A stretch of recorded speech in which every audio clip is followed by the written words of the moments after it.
পূর্ববর্তী যে উদ্যোগগুলো ছিল হেলিকপ্টার নিয়ে চলে আসা, এগুলো শুরুর দিকে অনেক মিমস ক্রিয়েট হলো। তার এই উদ্যোগগুলো অনেক বেশি পাওয়ারফুল ছিল। নর্মালি কি হয় যে এক্সামে যদি গার্ড বাই চান্স সহজ পড়ে যায় তাহলে এটা পরীক্ষার হল কম, মাছের বাজার বেশি লাগে। আমরা সবাই চিন্তা, হ্যাঁ ঠিক আছে, কথা বলতেছিলাম, কিন্তু যখনই টিচার আসছে সে বলতেছে যে আমাদের এরকম সিসিটিভি ক্যামেরা আছে, আর আমরা উপরে তাকে দেখে যে আসলেই আছে।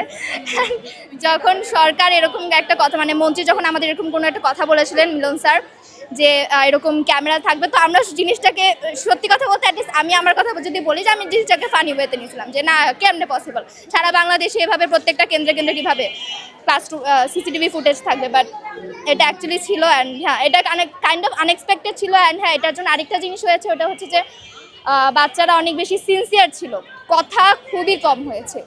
নর্মালি কি হয় যে এক্সামে যদি গার্ড বাই চান্স সহজ পড়ে যায় তাহলে এটা পরীক্ষার হল কম, মাছের বাজার বেশি লাগে।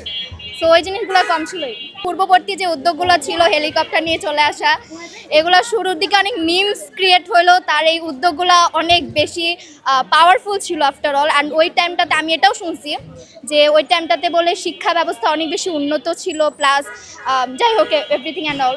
বাট এখন আপাতত আমাদের টাইমে কি হবে সেটা তো এক্স্যাক্টলি আমি জানি না, কিন্তু হ্যাঁ আমি কাইন্ড অফ স্বাগতই জানাচ্ছি অফকোর্স।